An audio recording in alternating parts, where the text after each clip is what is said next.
Bueno, pues igual podríamos comenzar con otra pregunta. Dice, sabiendo que el ciclo económico como tal pues es un fenómeno que sucede en un tiempo determinado, se divide en 4 fases. ¿En qué fase cree usted que esté México en este ciclo? O sea, tenemos a la recesión, que creo yo que es en la que estamos. Sí, de Este, hecho, tenemos el ajá, auge. sí, de hecho México pues, desde hace tiempo se encuentra en recesión y se mantiene. A pesar de ser un ciclo económico que podríamos decir que es expansión, auge y eh, llega a recesión, pues, desafortunadamente se mantiene en esa parte, ¿no? Sí, este ciclo económico. Digo, y entendemos que es debido a la productividad. Y no es que México no sea un país productivo. Yo les comentaba que el detalle es que mucho de la productividad no se hace de manera formal. Y los productos, al no ser competitivos, al no cumplir con regulaciones, con normatividad, con, pues sí, con ciertos requisitos que se necesitan para competir en un mercado internacional, pues no se toman en cuenta. Mucha de la economía formal o negocios informales pues no se contabilizan para la productividad o para el PIB nacional. Entonces también no es que afecte, pero también no se ve reflejado eso en la productividad nacional. Por eso es que se mantiene en esta parte de recesión. de recesión. ¿Y cree que esta recesión, bueno, constatando los ciclos, ¿verdad? ¿Se mantenga o si haya algún tipo de cambio? Yo creo que el cambio, más bien, para que exista un cambio, desde el que esté estudiando una carrera hasta el que está en un trabajo, el que tiene un negocio, debería de empezar a formalizar todo y empezar a entender la parte de la competitividad. Te das cuenta desde hace más de 50 años que inicia esta parte de la globalización, pues todos los países empiezan a especializarse y a volverse competitivos en su sector. México pues es muy fuerte en muchos sectores, pero en muchos de ellos pues desafortunadamente no ha llegado a ese nivel de competitividad. El otro día estaba viendo un caso que lo compartí en clase, el caso de un ingeniero agrónomo, Ujú. y este ingeniero agrónomo pues empezó a hacer investigaciones para producir más maíz en México por hectárea. Entonces, después de las investigaciones, pues se dio cuenta que se podía producir mucho más en una hectárea. Desafortunadamente en México no hubo el apoyo necesario y pues tuvieron que venir a otro país a llevárselo a esta persona. Claro, Entonces pasa esto, que muchas veces también no hay ciertos apoyos por parte del gobierno, hay ocasiones que sí lo hay, pero las personas no los toman en cuenta, hay ocasiones que los negocios pues, se mantienen informales y no aportan nada al PIB, a la productividad. claro. Entonces pues, es una cuestión social también, más Sí, allá de política y económica, es una cuestión social, desde la educación, en la familia, en la escuela, la forma de ver las cosas. Tú podrás ver que el mexicano es muy de, ay, pues llegamos y nos citaron a las 9 de la noche, pues estoy ahí 9:05, ¿no? sí, O sea, claro. esta parte de la informalidad que muchas veces sucede, y yo creo que eso también limita mucho. Pero tiene que ver con una cuestión cultural, social y pues sí, también política, que Ok. provoque que se mantenga México en esta parte y que no pueda salir de la recesión. Claro. El tema es que igual pues la sociedad se involucre, ¿no? Para que puedan haber estos cambios que tanto queremos también. Otra de las Sí, preguntas, pues igual me suena mucho, precisamente por lo que acaba de decir. ¿Cree que el tema de la inflación también sea por una cuestión de sociedad? O sea, que la gente se involucre, que haya como ciertos movimientos, o simplemente es cuestión de política y economía. pues yo creo que ahí en la inflación sí son factores políticos. Ayer compartía con unos chicos esta parte política y pareciera que no afecta, pero si nos damos cuenta de las tensiones políticas en otros países, Rusia, Ucrania, India, Argentina, Estados Unidos, China, toda la Unión Europea, pues, están también afectadas por cuestiones políticas de Claro. otros países. Tan solo la Unión Europea que platicábamos el otro día, pues el euro se ve afectado por cuestiones políticas. ¿En qué sentido? Pues en el sentido en el que Ucrania y Rusia pues son ahí los que mueven el combustible, el gas que utiliza toda Europa, ¿no? Entonces se ven afectados porque ahorita no tienen quien les distribuya, porque están cerradas las llaves, por así decirlo. Ajá. Entonces eso ha afectado a su moneda y a que su moneda se esté devaluando. Entonces hay ciertos productores como Ucrania, como la India, que están cerrando sus fronteras para la venta de granos. Esto va relacionado con la parte de la inflación. Entonces, al no haber muchos granos, los granos no solo se utilizan para producir tortillas, por así decirlo, o producir harinas, sino que también se utilizan para alimento para animales, que al final del día se convierte en alimento para seres humanos, ¿no? Sí. Entonces, platicaba un ejemplo de los cárnicos. O sea, tan solo el puerco, las reses, estos animales necesitan de granos para poder sobrevivir y para poder crecer. Claro. Al no haber la cantidad suficiente, pues obviamente que también no se puede alimentar como se deberían, y eso está provocando una escasez y que los precios, al no haber oferta, pues que los precios se incrementen. Claro. Porque son pocos las empresas que están ofertando, la demanda es mucha, y eso en esta curva de oferta y demanda provoca que los precios se incrementen. Entonces sí. Es una cuestión, te digo, política, pues es una cuestión también ambiental, una cuestión social. Entonces sí influye en varios aspectos, pero yo creo que lo que está más fuerte, lo que está pegando más es la cuestión política. Sí. Las tensiones entre los gobiernos, guerras comerciales, aranceles y toda esta parte del comercio que ustedes ya bien conocen, ¿verdad? Sí, eso sí. Bueno, pues como tal, nosotros conocemos que existe la inflación por costos, inflación por consumo, pues sí, una inflación autoconstruida también, o por aumento también de la base monetaria. ¿Cuál de estas considera que son las causas en sí de la inflación en México? Te decía hace rato, una es por consumo.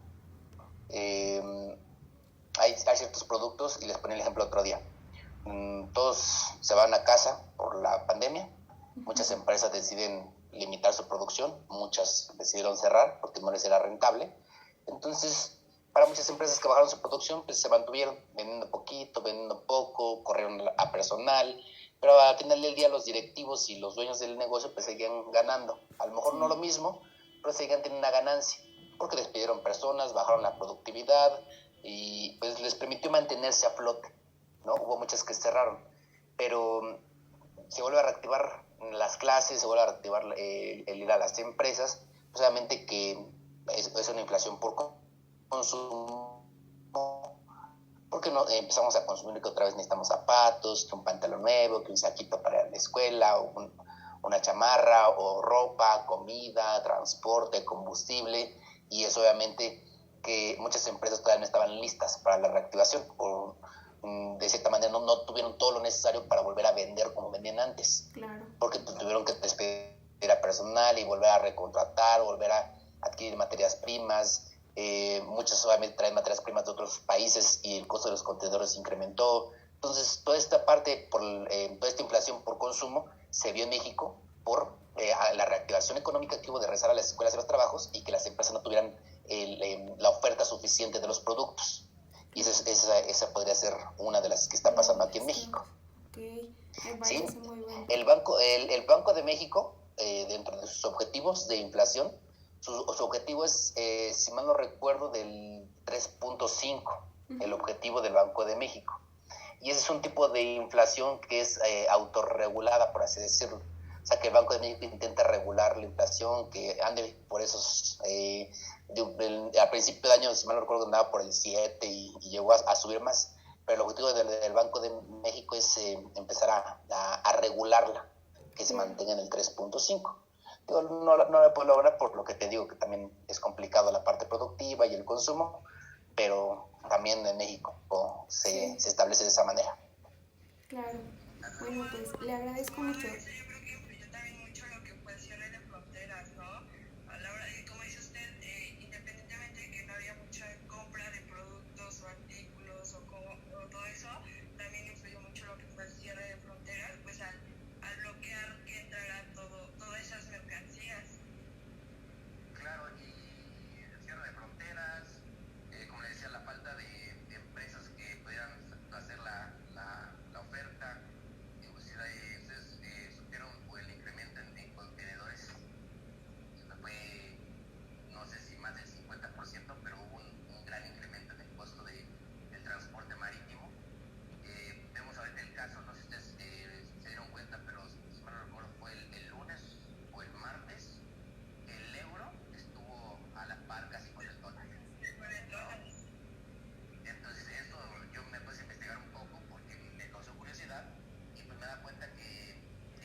Ujú.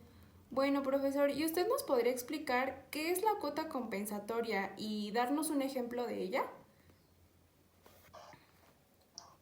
Cuota compensatoria. ¿En qué sentido? ¿Igual en la parte financiera o...? Es que Arancelaria yo también estaría conozco... muy bien que nos platicara. Ah, ok, y como me salí un poquito del tema, ¿verdad? Sí. Entonces, las cuotas compensatorias se establecen en el comercio internacional con la intención de regular los precios del mercado. Si te das cuenta, o si ustedes recuerdan, hay regulaciones no arancelarias. Ujú. Entonces, hay cualitativas y cuantitativas. Dentro de las regulaciones no arancelarias pues, entran las cuotas compensatorias. Estas cuotas compensatorias nos ayudan a regular los precios de los productos que van a entrar al país, específicamente productos de importación. Un ejemplo, aquí en México, Secretaría de Economía, si tú has visto, establece precios de productos. El tomate, ¿no? O el jitomate, cualquiera de estos dos.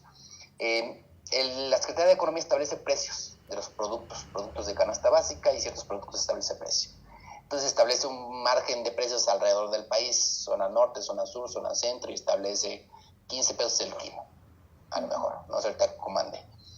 Entonces, en esos 15, 15.50, 16, 14.50, ahí se está manejando alrededor del país el precio del jitomate. Entonces, si alguna persona, algún empresario quisiera importar jitomate a México y cuando llega al país el jitomate está en 10 pesos, le van a poner una cuota compensatoria para que el precio del jitomate se pueda equilibrar al precio que se está vendiendo aquí en México. Y que el ingreso del jitomate de otro país no afecta a la productividad nacional. Porque pues, obviamente si entra un jitomate, no sé, transgénico, hay algunos, ahora estoy trabajando con cárnicos y hay algunos cárnicos que llegan inyectados, pues obviamente que a lo mejor podría ver que el rendimiento es más, el costo un poquito más accesible, pues para los productores nacionales no les conviene, porque les va a afectar sus ventas, les va a afectar la productividad, les va a afectar muchísimas cosas. Sí, Entonces claro. por eso se establecen este tipo de cuotas compensatorias. ¿Ya queda?